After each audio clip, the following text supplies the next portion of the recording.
Salam, sabahınız xeyir olsun. 2 iyun 2026-cı il tarixidir.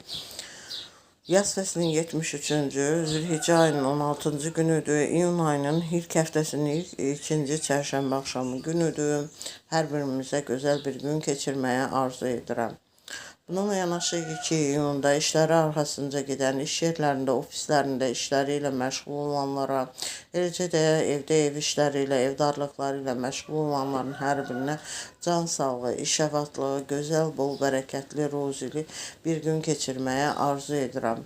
Bununla yanaşı isə 2 iyun günündə təhsili ilə məşğul olan məktəblilər, orta ixtisas ali məktəb tələbələrinə və eləcə də digər təhsili ilə məşğul olan hər bir şəxsə can sağlığı, zihin açıqlığı, iş avadlığı, yol açıqlığı arzu edirəm. Qarşılarına qoyduqları hədəflərə, məqsədlərə çataraq həm Azərbaycan Respublikası üçün, həm bütün dünya üçün faydalı, əhəmiyyətli kadrlar kimi yetişmələrini arzu edirəm.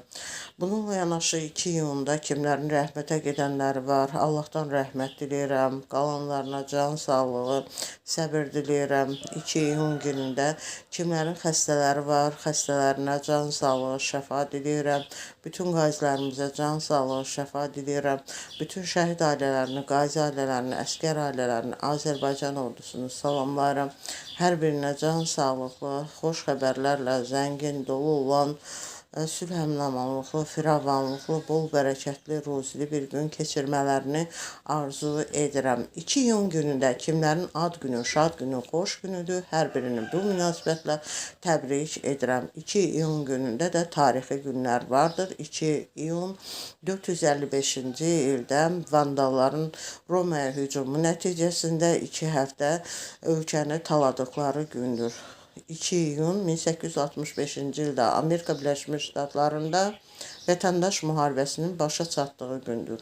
2 iyun 1938-ci ildə Azərbaycanda ilk aviasiya qrupunun yaradıldığı gündür. Bu münasibətlə bütün aviasiya işçilərini təbrik edirəm. Onların hər birinə can sağlığı, iş avadlığı, işlərində daima müvəffəqiyyətlər, uğurlar əldə etmələrini arzulayıram.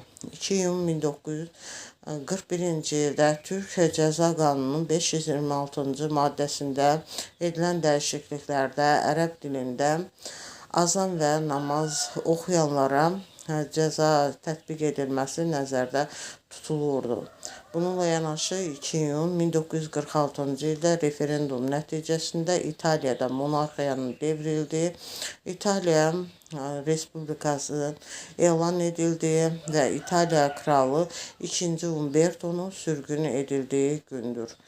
2 iyun 1953-cü ildə İngiltərə kraliçası Elizabetin taxta çıxdığı gündür. 2 iyun 1992-ci ildə referendum nəticəsində deməli Danimarkada Avropa Birliyinin əsasını bildirən Maastricht anlaşmasının rədd edildiyi gündür. Dinlədiyiniz üçün təşəkkür edirəm.